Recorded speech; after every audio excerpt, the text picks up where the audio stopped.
Welcome to Buckeyes Tomorrow Morning for Saturday, December 2nd. I'm your host, Tom Orr. The game against Michigan in 364 days.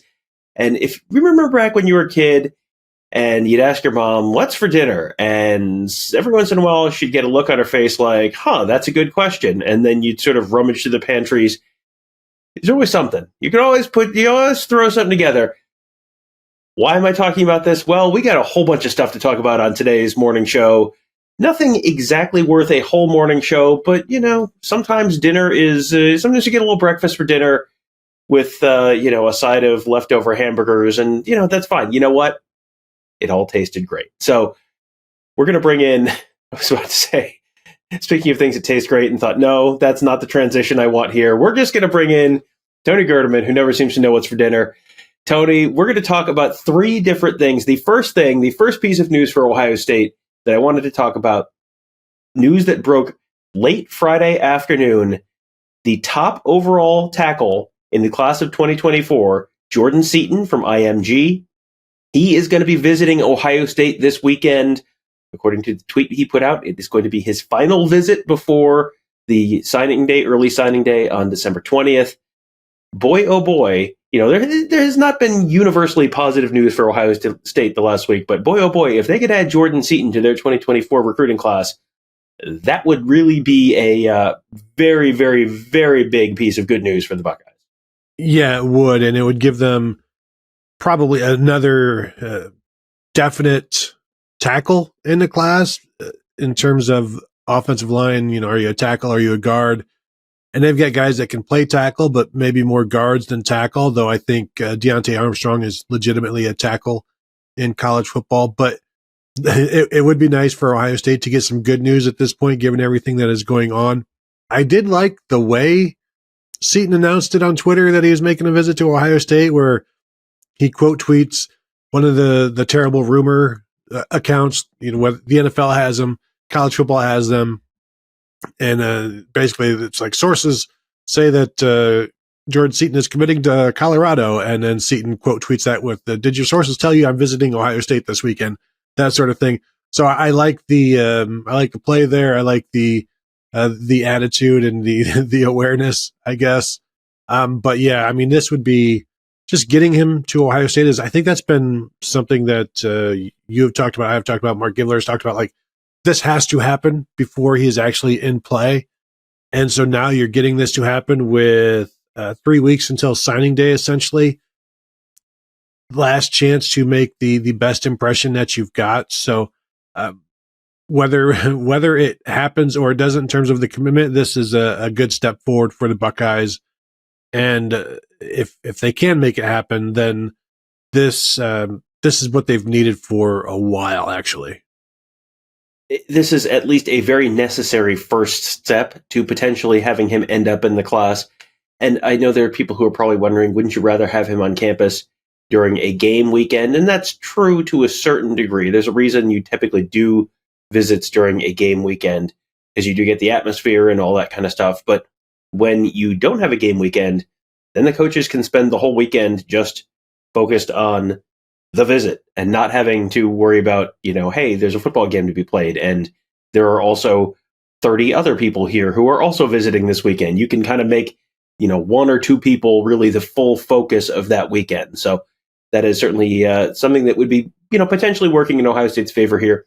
Something else working in their favor, everyone loves to throw out rumors and, I'm hearing, I have sources within the yada, yada, yada. No one has put in a crystal ball yet on Jordan Seaton. So he is one of the most sought after prospects in the nation.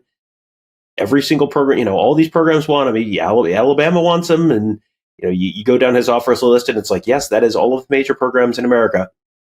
No one feels so confident that they have put their name on a prediction yet, other than the sort of random Twitter account. So yeah, that is definitely a story to watch. I'm going to guess this will not be the last time we talk about Jordan Seaton on this show in the next 3 to 4 days or so. So there is piece of news number one, not a fully formed, fully baked story there yet, but, certainly something that is worth keeping an eye on for sure for the next few days. Something else, Tony was on yesterday's show. We previewed the whole weekend of games that Ohio State fans need to kind of keep an eye on and who they need to be rooting for. The last piece of the puzzle was Florida State has to lose on Saturday night. And then on Friday afternoon, news broke that Tate Rodemaker, Jordan Travis, of course, already out for the season, their starting quarterback. Their number 2 quarterback, Tate Rodemaker, he is now a game day decision for the ACC championship game against Louisville. And Tony, what's really interesting is if Tate Rodemaker can't go and they are down to their third string quarterback is a true freshman whose name is probably going to sound pretty familiar to Ohio State fans. Yeah, Brock Glenn, a former Ohio State commitment, decommitted from Ohio State November 21st of last year. So about 374 days ago or something like that, decommitted from Ohio State, committed to Florida State, and I believe was getting some action late because of the injuries. And I was talking with somebody else about this, and they mentioned, what was it, when maybe Charlie Ward went down and they went to the old Florida State had to play in the playoffs playing the bowl game with Marcus Outzen. Remember those days? Mm-hmm. I don't know if it was Charlie Ward or who it was at that point, but still playing for a national championship with a quarterback that was playing because of an injury to the starter. And this would be, there's several connections here. Obviously, the Brock Glenn being a decommitment from Ohio State having won a national championship and a playoff with a third string quarterback. They showed that it can be done, but also Ohio State fans needing Brock Glenn to not win this game for Florida State, so that if all goes right, and boy, it would be something if this is the last domino that needs to fall, and the guy who was formerly an Ohio State commitment goes and leads his team to an ACC championship, looks good doing it, and maybe eliminates the Ohio State Buckeyes from the playoffs. And Brock Glenn has played very sparingly this year. 3 games of action, 2 carries for 36 yards against Southern Miss. That was on September 9th. And then just a couple weeks ago against North Alabama, the game where Jordan Travis got hurt, he was 2 for 3 for 35 yards, 4 rushes, 5 yards, 1 touchdown on the ground, and then 0 for 1 against Florida last week.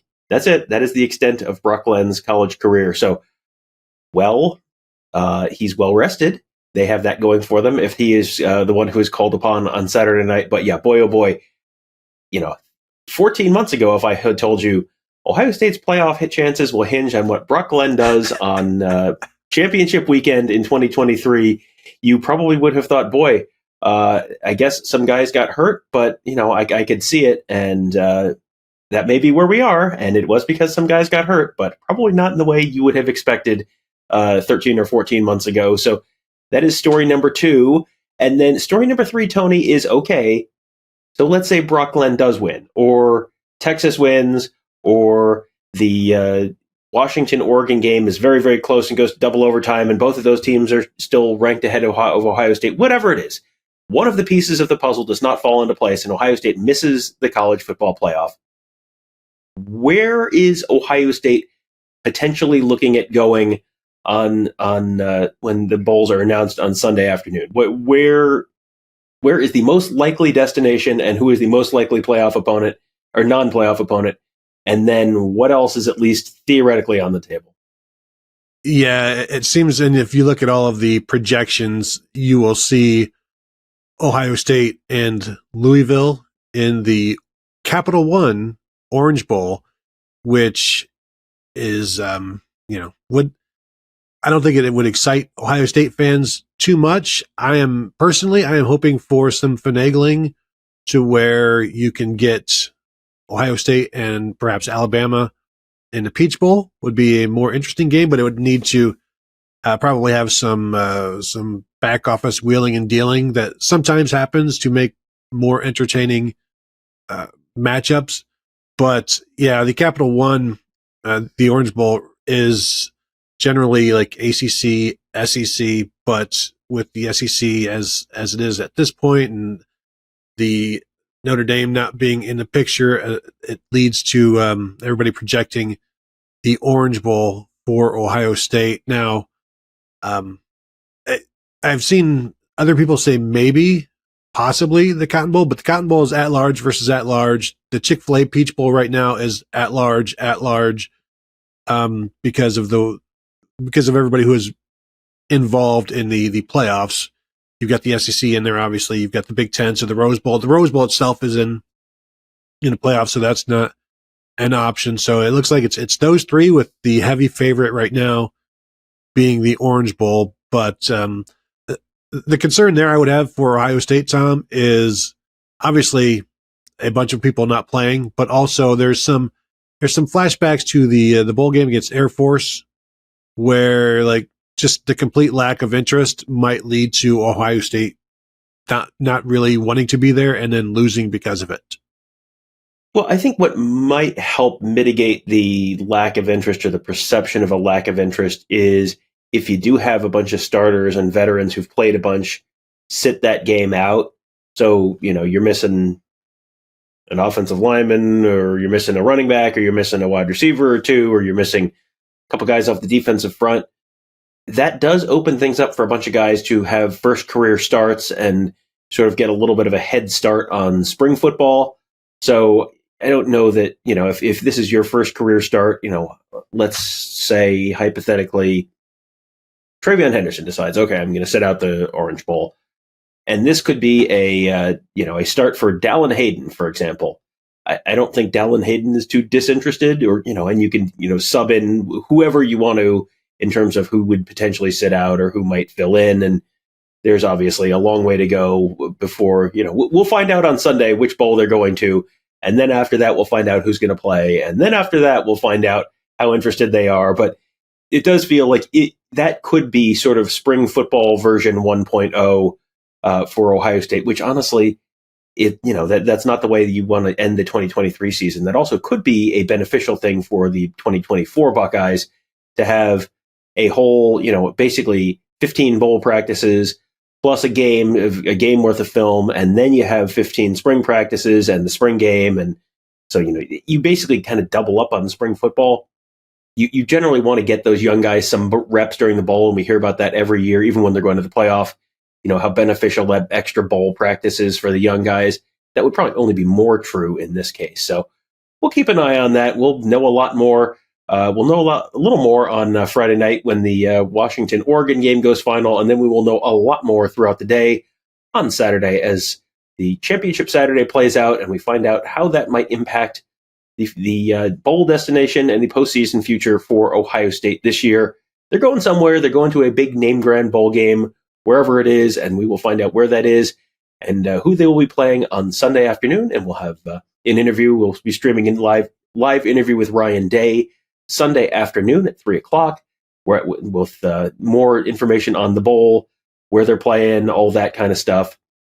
But we will have plenty more coming for you over the weekend as well at BuckeyeHuddle.com and YouTube.com/BuckeyeHuddle. So make sure if you're watching this video, hit that thumbs up. If you are not subscribed to our YouTube channel, make sure you are subscribed, and make sure you hit that bell so you get notified when we do go live with player interviews and coach interviews and all that kind of good stuff.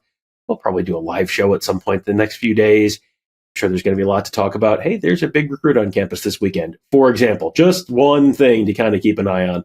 But we'll have much more on all of that at BuckeyeHuddle.com. That will do it for today. Thank you guys all for joining us. Have a great day. We'll talk to you tomorrow.